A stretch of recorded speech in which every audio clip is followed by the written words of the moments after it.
So for the past 9 or so years, I've been keeping track of what I've read and setting goals for how many books I wanted to read within a year. And I would say about the second half of 2025, I started to think a little bit more about what other ways I might want to conceptualize my reading as a whole. And so I decided that I would set some intentions or resolutions for 2026 to think a little bit about what I want my reading year to look like. Historically, I've always set a number goal for how many books I want to read, and I think I'm going to do the same thing this year. This year, I'm aiming for 48, which is actually the same amount of books that I read last year. I'm just looking back at the goals I've set over the years. So in 2017, I read 18 out of 18 as a goal, and last year I read 49 when I set a goal of 48. And part of the reason I set this goal is because at least when I started doing it, it sort of helped me to pick up a book at a time when otherwise I might have been like scrolling or doing something else that I wasn't feeling super actively engaged and involved with, but just kind of to pass a few minutes. And when I started setting the goal, it kind of just pushed me to be like, oh, well, if I need to read 20 books this year, then I should be spending this time reading. I don't know that I feel the need as much to do that now, just because since I've kind of gotten into the habit of reading in my spare moments, I'm not sure that the number is as motivating, but it is still something, I guess, that I like to have. My high was 54. I read 54 books in 2023, and my goal in 2023 was actually only 40, so I surpassed the goal. And I sort of was like, I guess I could just keep going up from here. But something that's kind of made me want to tap out at around 48 is just that I know with 52 that that's a book a week, and 48 is essentially a book a week, but having it be so directly translatable and tangible just kind of puts pressure on me, I feel like, which maybe is a little bit silly, but some books, I like to read longer books, or sometimes I want to be able to go a little bit slower, and I don't want to be actively thinking, oh, well, if I don't finish a book this week, then I have to read 2 next week, and I won't meet my goal, So keeping it next to 52, but just shy, kind of, I feel, protects me from that slight bit of over-worrying / overthinking. A second thing I'm aiming to do this year is to read with greater breadth. I've always read a lot of fiction. I love novels. I go in and out of phases with short stories, I struggle with collections of short stories, actually, because sometimes if they don't flow together well, then I get sick of them, but I am not very good at reading one and then leaving it and returning.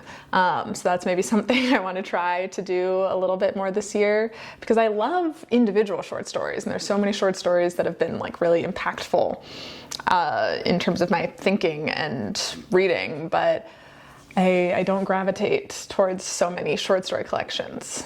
But anyway, I want to try to read a wider range of things. So like I said, I read mostly fiction, and within that, I feel pretty good about reading a range of genres. However, I also want to try to read more nonfiction, to read more philosophy, to read more poetry, more theory. I'm realizing, as I was kind of looking back on my past years of reading, when I was in grad school, for example, I read almost exclusively nonfiction, which now seems a little bit crazy to me, so I'm happy to be back in the land of fiction, but I do remember that I really was enjoying that at the time, and I always have a few nonfiction books every year, memoirs, which I sort of categorize between fiction and nonfiction, but I want to make more of an effort to read more explicitly nonfiction, like I said, theory, philosophy, poetry, which is another type that I love. Individual poems, I love poetry, but I never really know how to make my way through a poetry collection, so that's something that I would like to do, is read more types of text. next. I already do also read, I would say, a fair amount of like essays and, you know, long form blog posts, things like that. But perhaps doing that with a little bit more intentionality. This next one is kind of like a timing habit, but I want to try reading 2 books at once, not like 2 books at once, but, you know, being involved with multiple books at the same time, which is something I've done in the past, kind of done on and off, and I've already started it this year and have really actually been loving it. I kind of solicited opinions from a couple of friends on this, and I had one friend of mine said he likes to have like a home book and a traveling book, and for us that's like taking the subway, right? So I have been having a book that I take on my commute and then one that I leave at home. And I've also been sort of combining that with what my sister said she likes to do from time to time, and another one of my friends said she likes to do, which is a fiction and a nonfiction. And so that's kind of helping me meet my goal of reading a wider range of books. And yeah, I'm really liking having these 2 different books at the same time, and kind of planning and thinking a little bit about like, what's the book I want to read before bed versus what's the book I can take out with me. I'm grateful to be able to read on my commute, but sometimes like a really dense text that requires a lot of attention is not always the best thing for that. I have to get up, I have to switch trains, you know, and sometimes it's too crowded, and sometimes I can't sit, so I'm like squished with my book there. So yeah, thinking about what type of book to read. I've also started reading in the morning as well as the afternoon. I used to only read in the afternoons because I felt like in the morning I was too tired and just wanted to like listen to music, but I've actually really been enjoying reading in the morning as well, and noticing, interestingly, way more people on the subway are reading in the morning than in the afternoon, which is a little tidbit. And my last sort of general goal or thought about how I want to read this year is to try to read with more intention.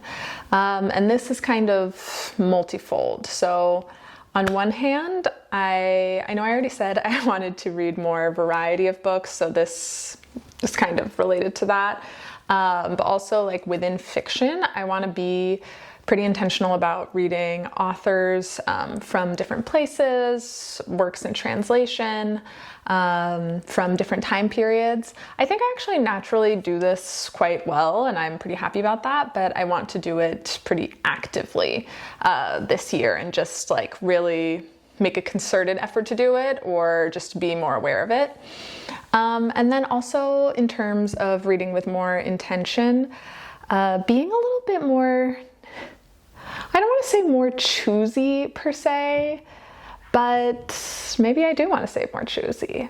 I have had a lot of success reading books from the library that I had never heard of, or books that I find on the street. That's one of my favorite things about New York, is that well, at least where I live, I can always find books on the street or in little free libraries, and I drop mine off there too. And I've found some books I've adored that way, and same with the library. Love the library, go there probably once every 2 weeks, and very grateful to have a robust library system. But I think it can also feel really nice to like have a book in mind, or like books that you want to read, and to actively seek them out. And I'm finding too that with nonfiction in particular, this links back to wanting to read greater breadth, I feel like I need a little bit more support in terms of like curation, perhaps, in terms of what I read, because I've definitely read some nonfiction books that I just thought were so boring or badly written, whereas with fiction I feel like I can suss it out pretty quickly and easily. And so going to a bookstore for nonfiction or getting direct recommendations. But yes, I want to read fewer books where I'm sort of like, well, I read that, you know, and I know not every book is going to be like an 100%, I'm obsessed with this changed my life, and I'm not expecting it to be. That's not always even what I want. Sometimes I really do just want kind of like I would like to be reading a book, but it's okay if it kind of just washes over me, right? But I feel like every year I have like little spells where I just kind of read a couple duds in a row, and there's so many books out there that I want to read and so many amazing books that it feels like a shame to have spent time or, you know, to spend time on books that don't feel that good. So yeah, that's something that I want to try. Secondly, in terms of intention, I think part of this has to do with the books themselves and part with my own attention and focus to them.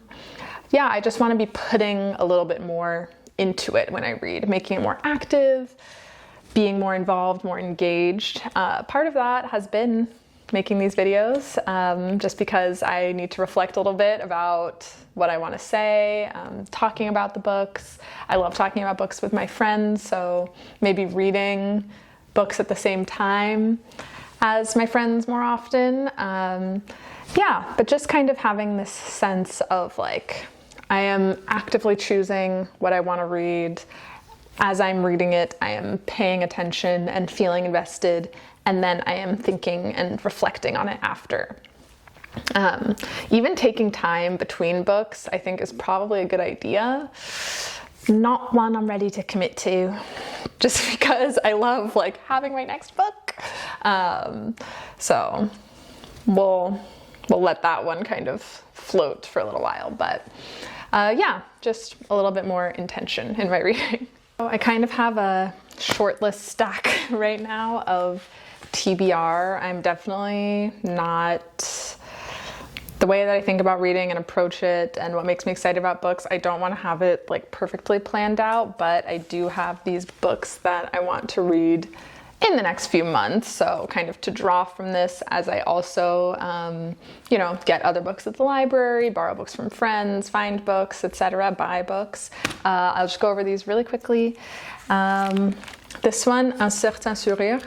Oh, that was another thing I forgot to say. I want to make an effort to read more in French. I used to say just like one book a year, and honestly, I think I could do a little more than that, and it would be good for my French skills. So that's one. Got The Picture of Dorian Gray by Oscar Wilde here. This is my partner's, one of his favorite books, so I've been meaning to read it, and kind of feels like a classic that I've missed. I've got Shirley Jackson, The Bird's Nest. Haven't read this. She's an author where I've read several of her short stories, but not a full-length novel. So excited to see what this is like. Mary Oliver, Devotions, poetry. And I'm trying to read more poetry. I do love her poetry, what I've read of it, but again, never in a collected volume. If anybody has, yeah, I know there's no right way to do it. That's what people keep telling me. But if anyone has the same hang-ups as I do about reading a collection of poetry and wants to share a technique that works for them, I would love to hear it. My Struggle. Whew. And this is long, but I feel like I've seen this book so much and I've always wanted to read it, and I finally found a used copy. Mythologies by Barthes. I have read, I think, a couple essays out of here, but I feel like this is a good, I've also owned this book for years. So this is a good place for the theory, philosophy I'm seeking. Afro-pessimism, found this one on the street, but despite lack of recommendation or curation, I do think this will be a really interesting nonfiction to bite into. And Doris Lessing, Under My Skin, got this in a little free library in Oakland, actually. Love a memoir. So those are what I have coming up on the docket that I'm feeling excited about. But yeah, I will definitely probably intersperse some other things in there. Those are my thoughts, resolutions, goals for reading for 2026. Let me know if any of those resonate with you or if they really don't mesh with your way of thinking. I love to hear how other people approach their reading. And as January is finishing up, I feel like I've already been doing a good job so far, and I'm really excited to share what I read this month. Thanks for watching.